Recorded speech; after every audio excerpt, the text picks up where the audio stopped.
Bismillah ar-Rahman ar-Rahim. Iyyaka na'budu wa iyyaka nasta'in. Mr. President, Honorable Secretary General,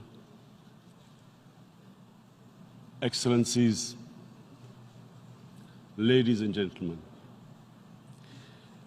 I feel honored today to represent my country at this forum of world leaders, where we have a chance to discuss problems that the world is facing. I want to talk about a lot of problems, but just 4 today. And I especially came to this forum despite a difficult time in my country, facing challenges. I would not have come, but because I feel that there are some very urgent problems which the world must address. So first of all, I start with climate change. So many leaders have talked about climate change. But Mr. President, I feel that there is a lack of seriousness. Perhaps world leaders some of the leaders who can do a lot, do not realize the urgency of the situation. We have a lot of ideas, but as someone said, ideas without funding is mere hallucination. Pakistan, I'll give you start with my own country. Our country is amongst the top 10 nations in the world which are most affected by climate change. We depend upon our rivers. We are mainly an agricultural country. And 80% of the water in our rivers comes from our glaciers. The glaciers not just on the Pakistani side, even India. The 80% of the water in Ganges and the Indian rivers also comes from the glaciers, from the Himalayan glaciers, Karakoram, Hindu Kush. And these glaciers are melting at quite a rapid pace. We detected already 5,000 glacial lakes in our mountains. And if this keeps going, if nothing is done, we are scared that humans are facing a huge catastrophe. In my country, when my party came to power in the province of KP, we planted 1 billion trees in 5 years. Now we've set ourselves a target of 10 billion trees in Pakistan. Idea being to counter the effects of global warming. But one country cannot do anything. This has to be a combined effort of the world. My optimism comes from the fact that the Almighty has endowed humans with great powers. We can do anything, provided our survival instinct is stirred up. And this is really what I hope that the United Nations will take a lead in this. There must be more emphasis. Richer countries must be pushed.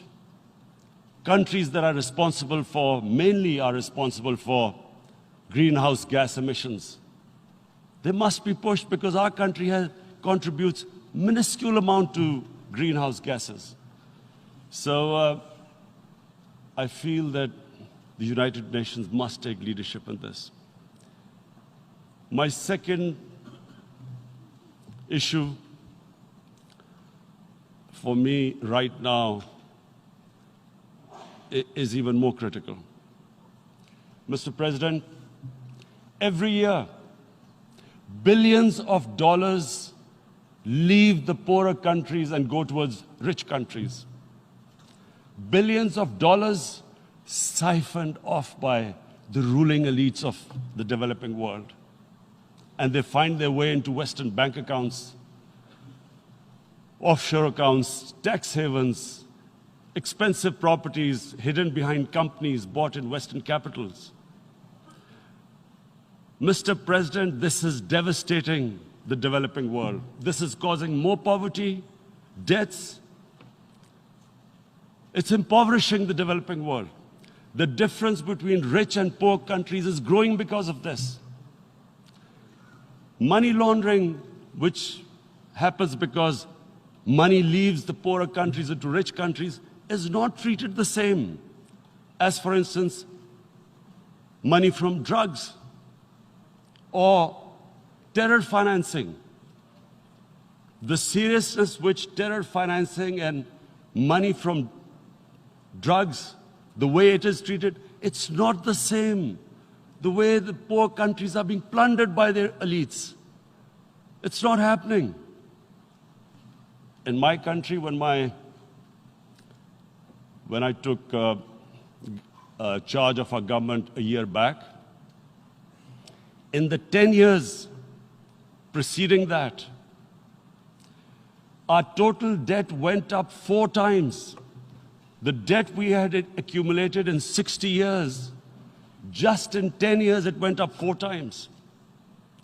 As a result, the total revenue we collected in 1 year, half of it went into debt servicing.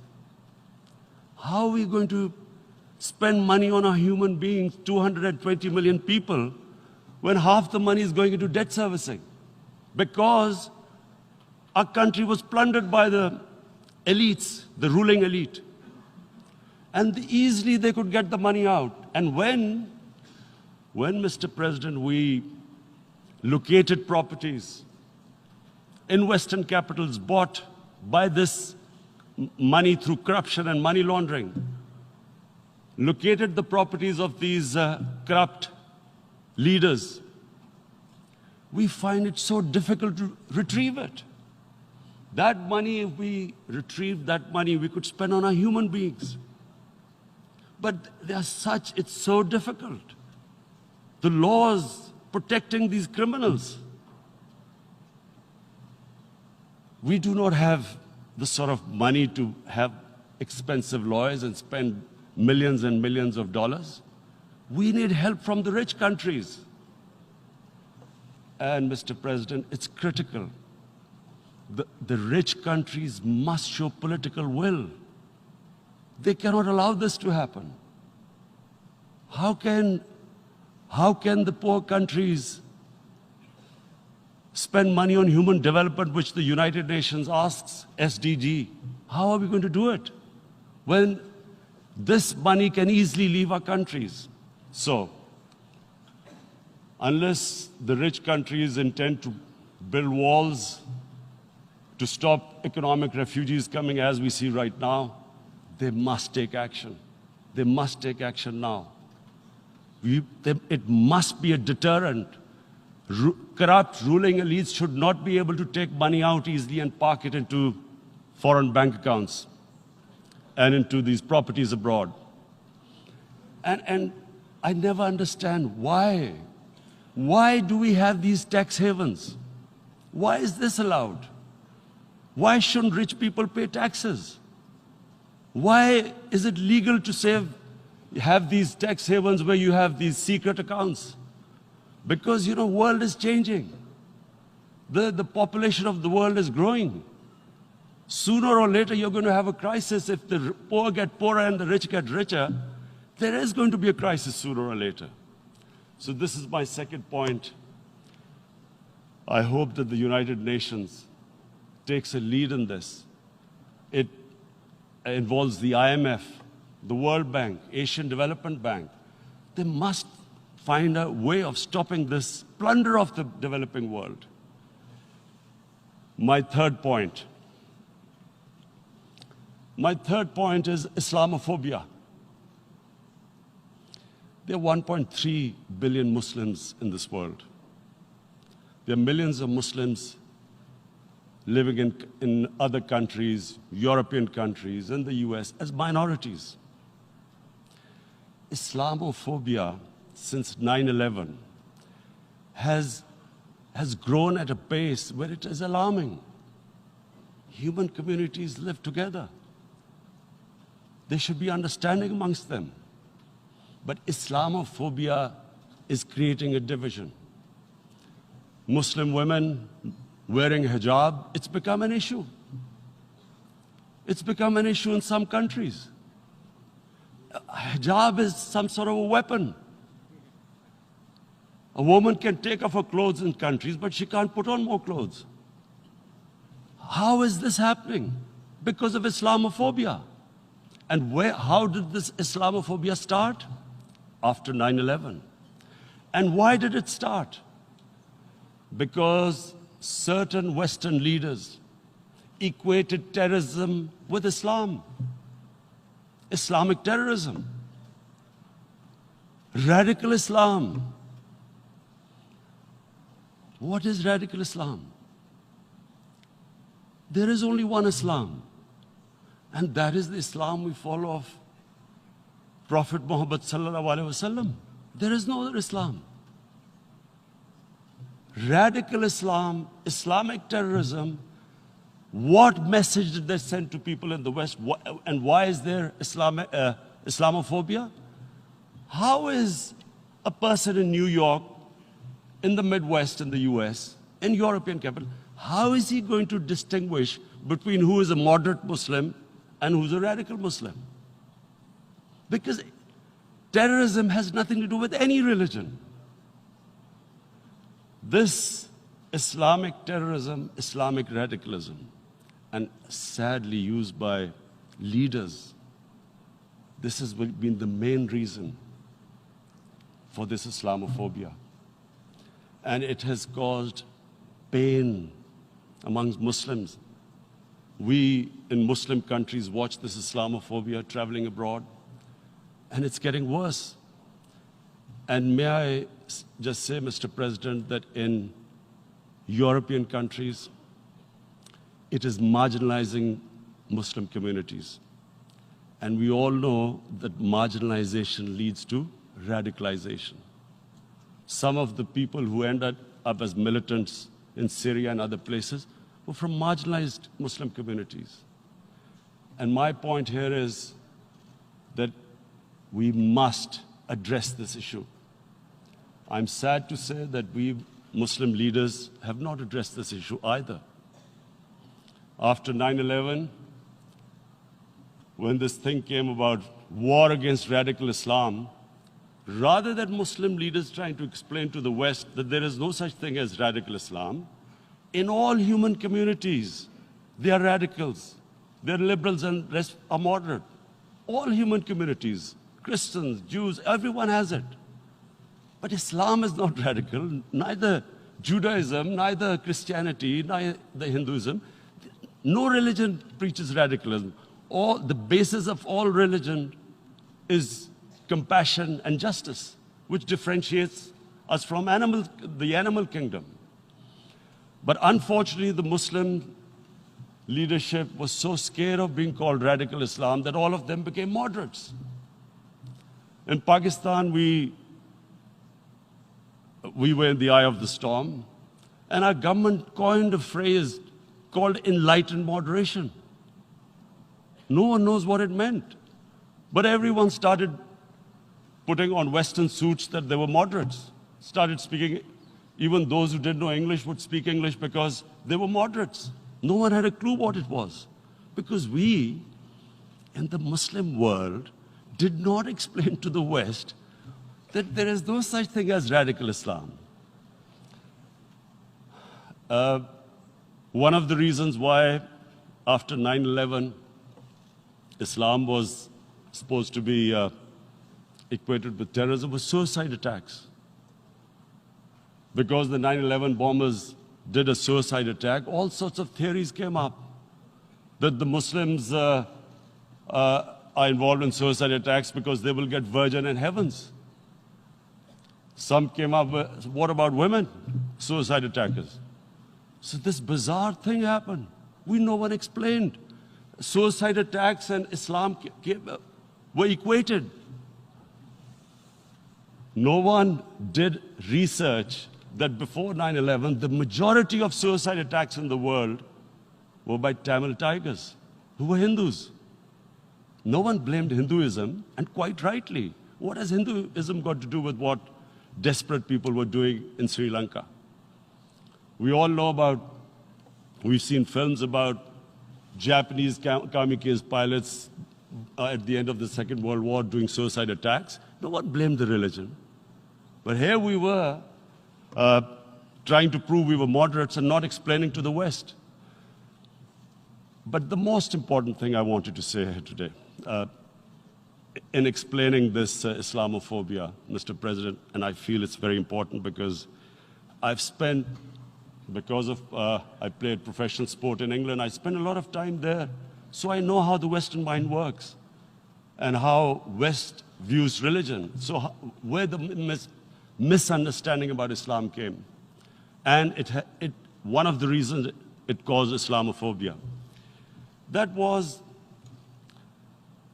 in 1989, this book was published, maligning, insulting, ridiculing our Prophet Muhammad sallallahu alaihi wasallam.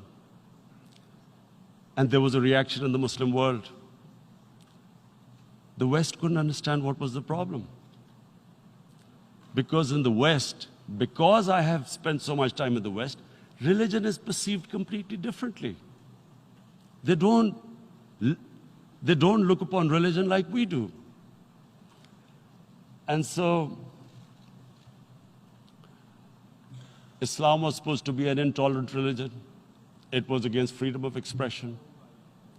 And Islam took a real beating 30 years ago. I still remember it became a watershed. And every 2 or 3 years, someone would malign our Prophet, peace be upon him.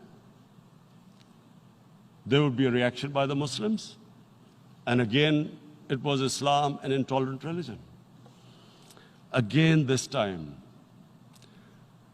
I blame a certain section of the people in the West who deliberately provoked this, knowing the impact it would have. But the majority of the people in the West didn't understand. This is where, again, Muslim leadership let the Muslims down.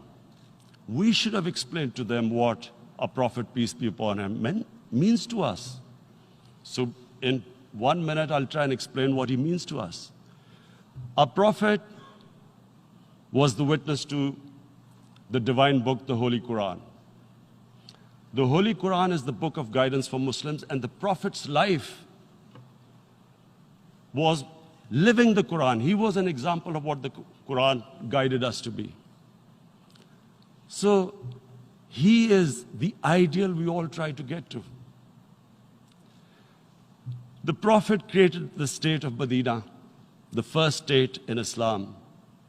That state was the basis of a Muslim civilization which became the predominant civilization for the next 700 years.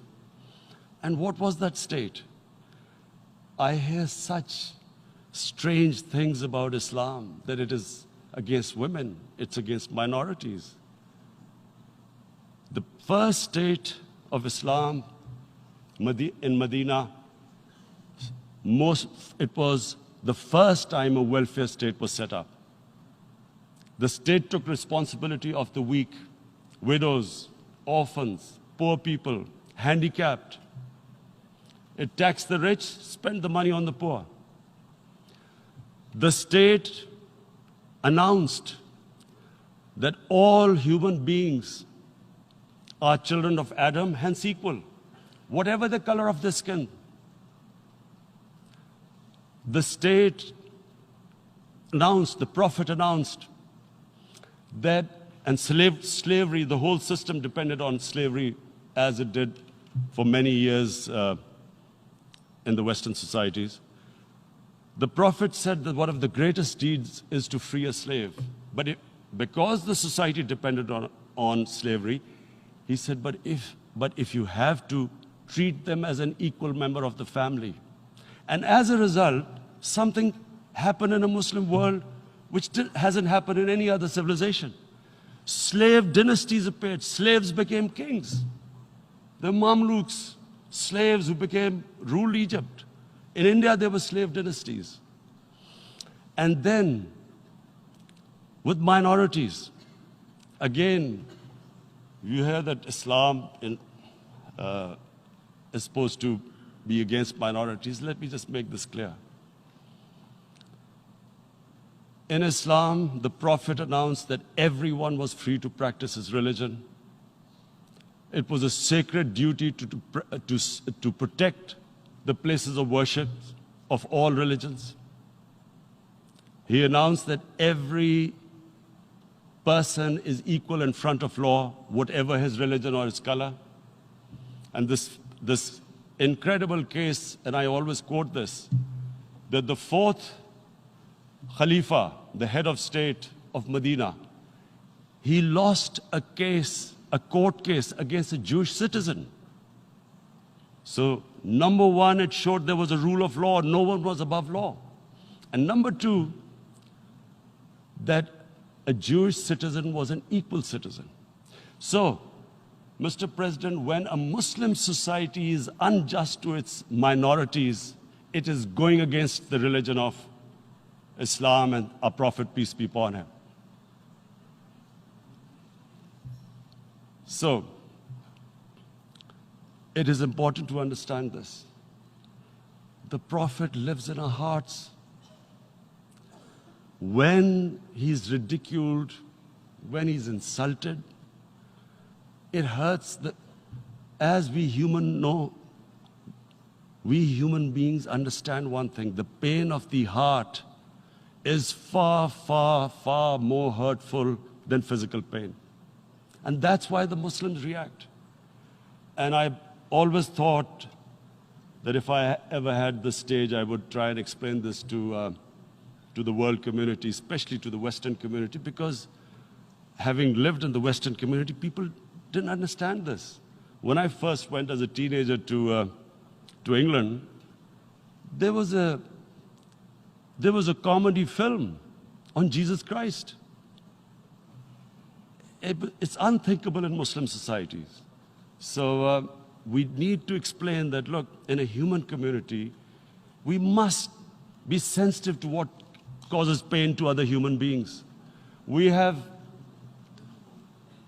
in the Western society, and quite rightly, the Holocaust is treated with sensitivity because it gives the Jewish community pain. That's all we ask. That do not use freedom of speech to cause us pain by insulting our Holy Prophet. That's all we want.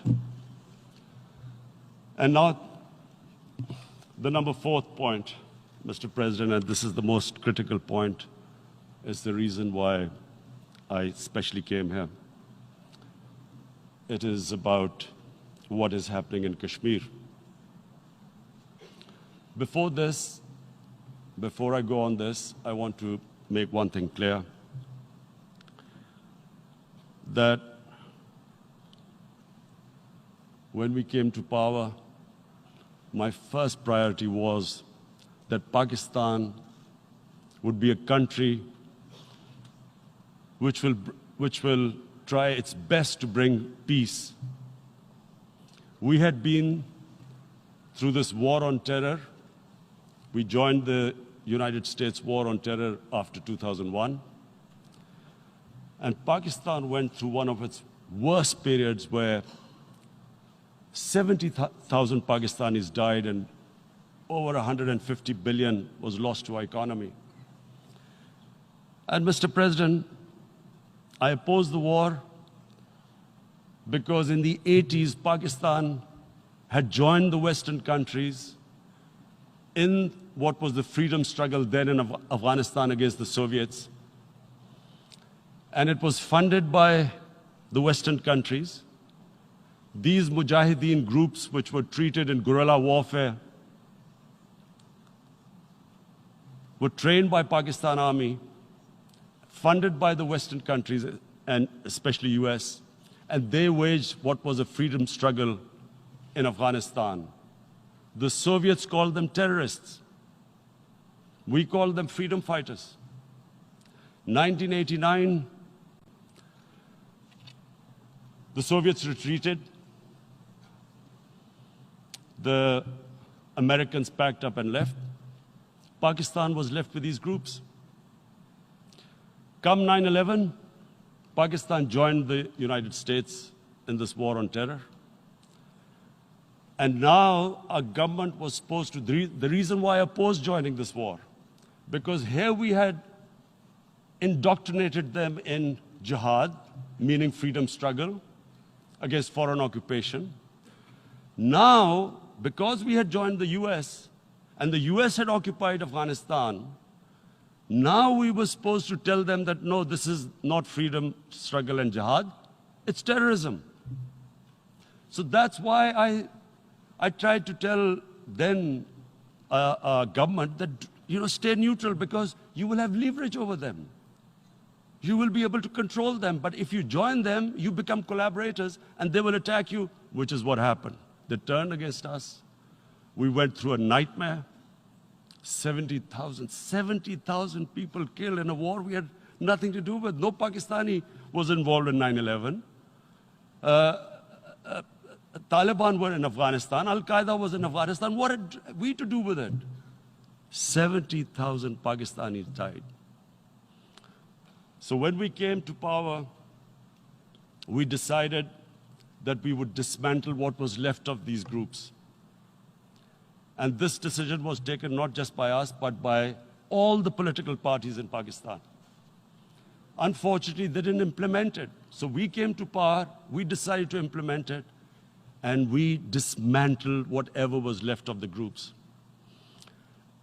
And I know that India keeps accusing us that there are these groups there. I would like the United Nations to send observers, see for themselves what we've done. No Pakistani government would have dared to do this because it would have created strife. But we decided that there would be no militant organizations in Pakistan. So I need to give you this background and to what I'm going to say later on. And secondly, we started mending fences. I invited the Afghan president. We developed a relationship with Afghanistan. We had problems with Iran. We mended fences there. And then India. Now let me just give you a little background about my relationship with India. Because of cricket, and cricket being it's a passion in the subcontinent, I had great following in India. I have friends in India, and I loved going to India. So immediately, when my party came to power, the first thing we did was to immediately reach out to India. And I spoke to President Modi, and I said, look, we have similar problems. Climate change, poverty, let's get together. Let's resolve our differences through trade. Let's build a relationship on trust. Prime Minister Modi told me that, there were terrorist attacks from Pakistan. I said, we have problems with you. There are terrorist attacks which we know are instigated by India in Balochistan. We caught a spy, Kulbhushan Yadav, who admitted what the sabotage going on in Karachi and Balochistan. So we said, look, let's leave that behind. Let's move forward. Our main priority should be our people. The highest number of poor people live in the Indian subcontinent. Unfortunately, didn't make any headways. Our foreign minister was supposed to meet on this in the UNGA last year. India canceled it.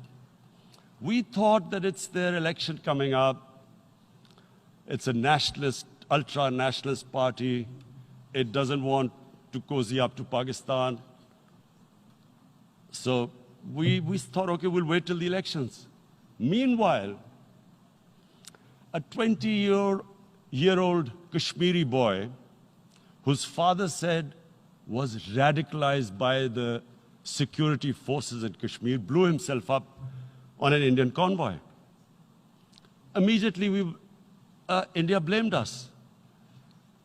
I I spoke to the Indian public on television. I said, if you give us any iota of proof, we will immediately take action because we've clamped down on these groups. Rather than sending us any proofs, they sent their jets in, they bombed us. We retaliated. A jet, two of their planes were shot down, one pilot bailed out in Pakistan. We immediately returned the pilot, saying that, look, we do not want any escalation. Rather than taking that as a peace gesture, the entire campaign, almost the entire campaign of Mr. Modi in the election was how he had taught Pakistan a lesson that jets had killed 350 terrorists. Complete lie. They had just killed about 10 trees of ours, which was quite painful given that, we are growing all these trees. He then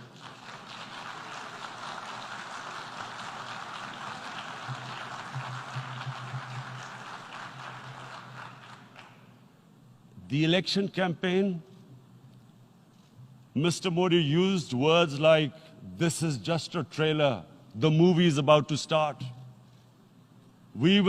I went into Pakistan and taught them a lesson. This was the election campaign. Okay, so we thought, us politicians make all these statements to win elections. So, okay, after elections, we'll get back to our normal relationship. Well, the moment the elections ended, we approached India. No response, but then we discovered they were trying to push us in the FATF blacklist to bankrupt us. That's when we realized there was an agenda. And that agenda became obvious on the 5th August when India went against 11 United Nations Security Council resolutions, which say that Kashmir is a disputed territory and the people of Kashmir have the right of self-determination. They went against that. They went against Simla Accord, which is about bilateral, sorting out our differences through bilateral means, went against that. They actually went against the Indian Constitution. Illegally, they revoked Article 370, which gave Kashmir the special status. They got an extra 180,000 troops there. Total number of security forces in Kashmir now are 900,000. And they put 8 million people of Kashmir under curfew.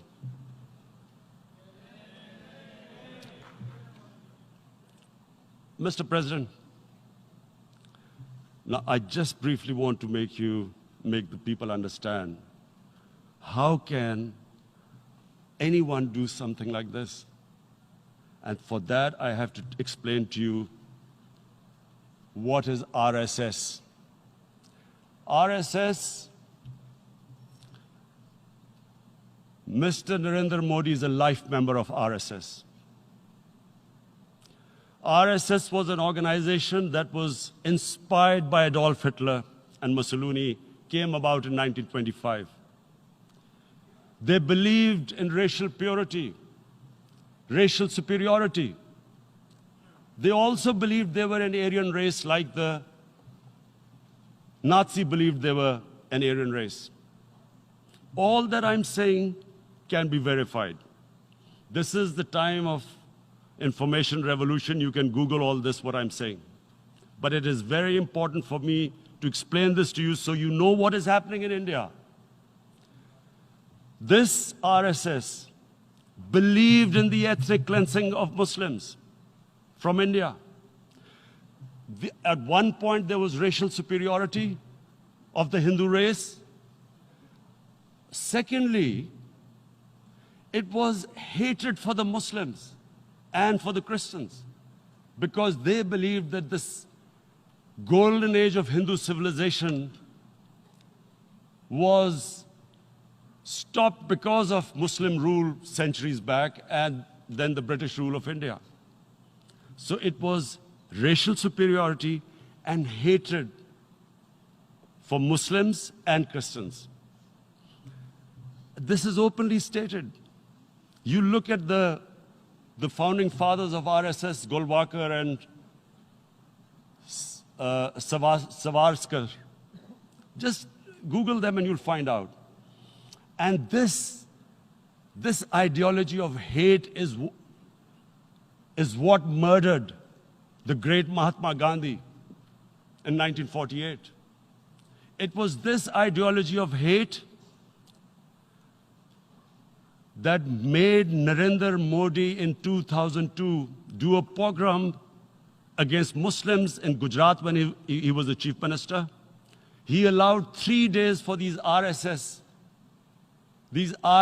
goons who were inspired by the Hitler brown shirts. They actually wear brown shirts. This RSS, the Congress Home Minister gave a statement that in RSS camps, terrorists are being trained. And these terrorists butchered 2,000 Muslims and 150,000 Muslims were made homeless. Narendra Modi could not travel to the US because of that. And I need to make you understand this background before I explain to you that what sort of a mindset would lay siege to 8 million people with 900,000 troops. Women, children, sick people, locked in as animals. In fact, of what I know of England, if 8 million animals were locked in, the RSPCA would have made a lot of noise about it. These are human beings.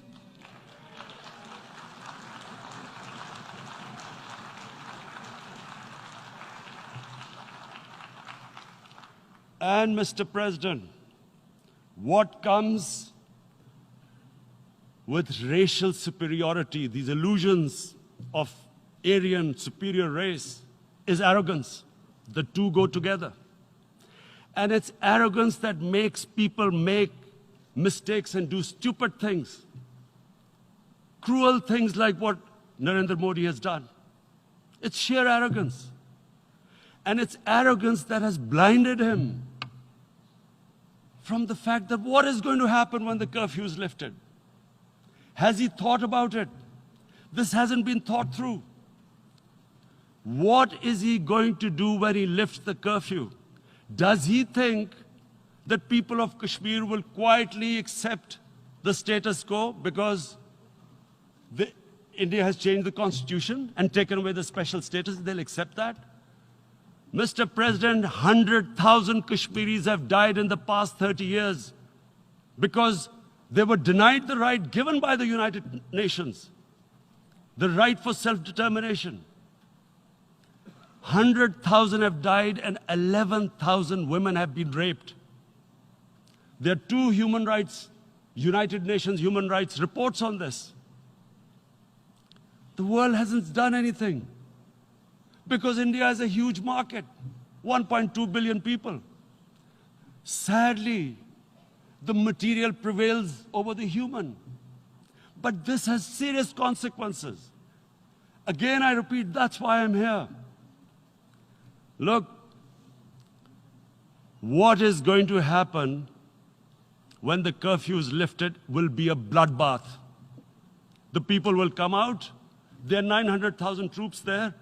They haven't come to, as Narendra Modi says, he's done this for prosperity of Kashmir. This is supposed to be for the development.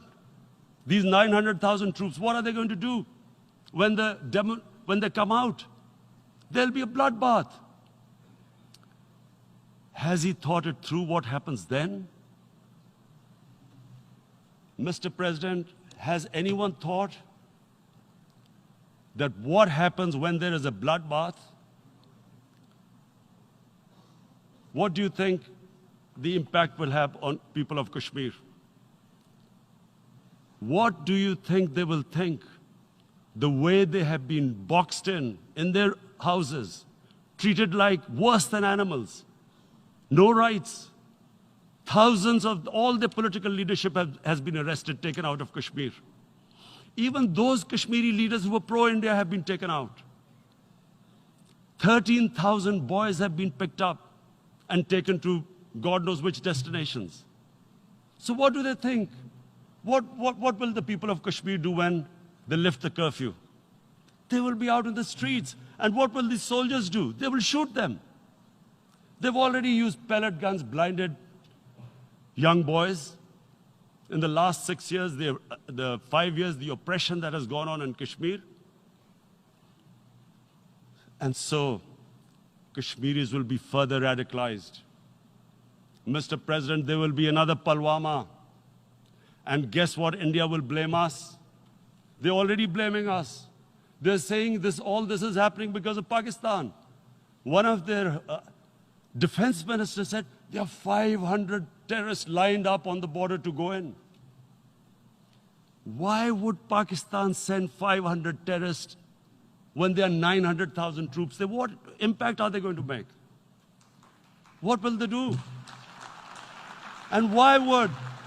Don't we know that the moment there is some terrorist attack, all that will happen is there'll be further cruelty and oppression of the people of Kashmir. We will just give the 900,000 troops to further crush the people of Kashmir. And then we'll give the Indian government an excuse that, look, Pakistan is a terrorist state, and this mantra that has gone on, Islamic terrorism. The moment you use this catchword, Islamic terrorism, the whole world turns away. No one talks about human rights. You can do whatever you want, which is what has happened in Kashmir, because they keep using this word, Islamic terrorism. And this is what they're doing right now. What do we benefit from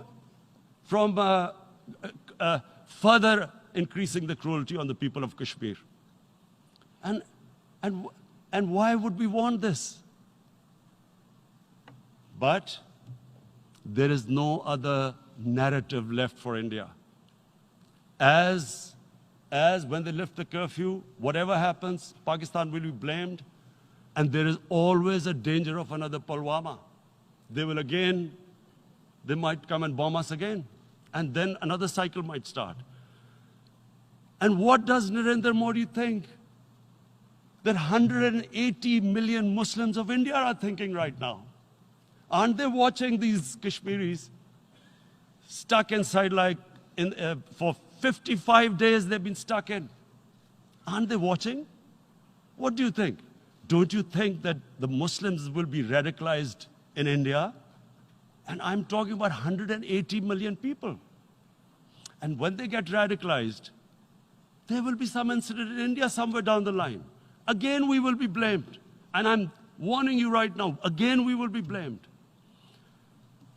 And Mr. President, what about 1.3 billion Muslims who are watching this? And they know that it is only happening in Kashmir because they're Kashmiri Muslims. This is not happening to Kashmiri Hindus. They know that this is happening because of their religion. So what do you think they will be thinking? What do you think the Jewish community would think if they were, forget 8,000 Jews stuck like this? What do you think Europeans would think? What do we think? I mean, any human community, if their members are stuck like that, what do you think they will think? Are we a children of a lesser God? Is it not going to cause us pain? And then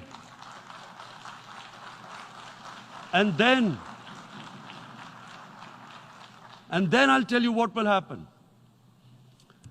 People will, in the 1.3 billion Muslims, someone will pick up arms. I know we've been brought up with films, Western films. This good, decent guy doesn't get justice. He decides to pick up a gun and start seeking justice. There was a film made in New York, famous film called Death Wish. This guy gets mugged by and his family, his wife gets killed or something. He can't get justice. He picks up a gun and he goes around shooting muggers.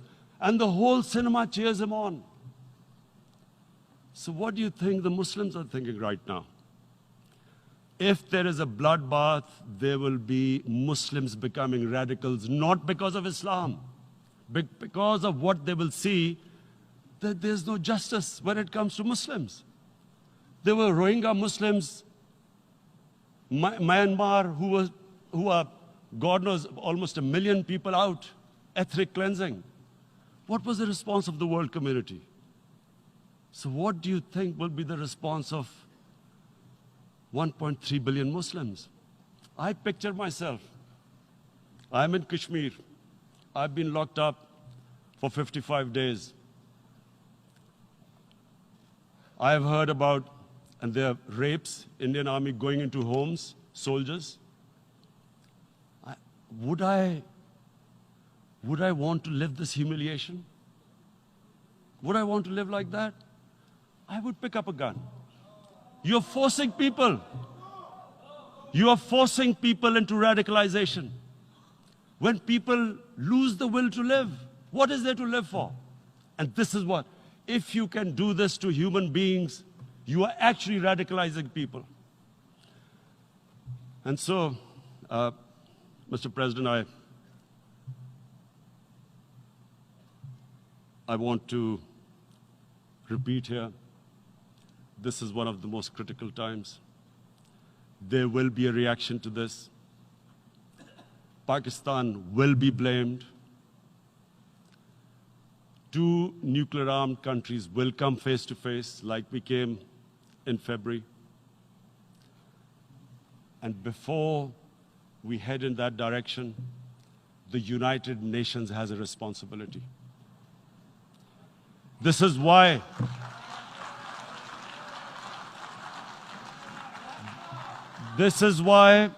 the United Nations came into being in 1945. You were supposed to stop this happening. I feel we are back to 1939, Munich. Czechoslovakia has been taken, annexed. What is the world community going to do? Is it going to appease a market of 1.2 billion, or is it going to stand up for justice and humanity?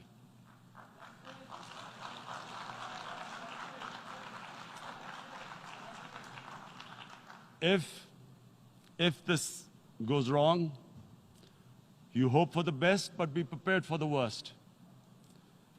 If a conventional war starts between the 2 countries, Mr. President, if a conventional war starts, and anything could happen, but supposing a country 7 times smaller than its neighbor is faced with the choice, either you surrender or you fight for your freedom till death, what will we do? I ask myself this question. And my belief is, La ilaha illallah, there is no God but one. And we will fight. And when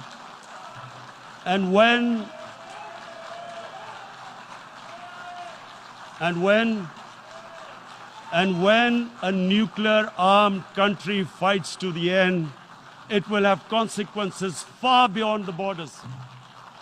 It will have consequences for the world, which is why I repeat I'm here.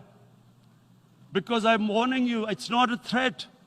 It's a fair worry that where are we headed? And I've come here to tell the UN, you've got to, this is a test for the United Nations. You are the one who guaranteed the people of Kashmir the right of self-determination. They are suffering because of that. And this is the time. This is the time not to appease like in 1939 appeasement took place. This is the time to take action.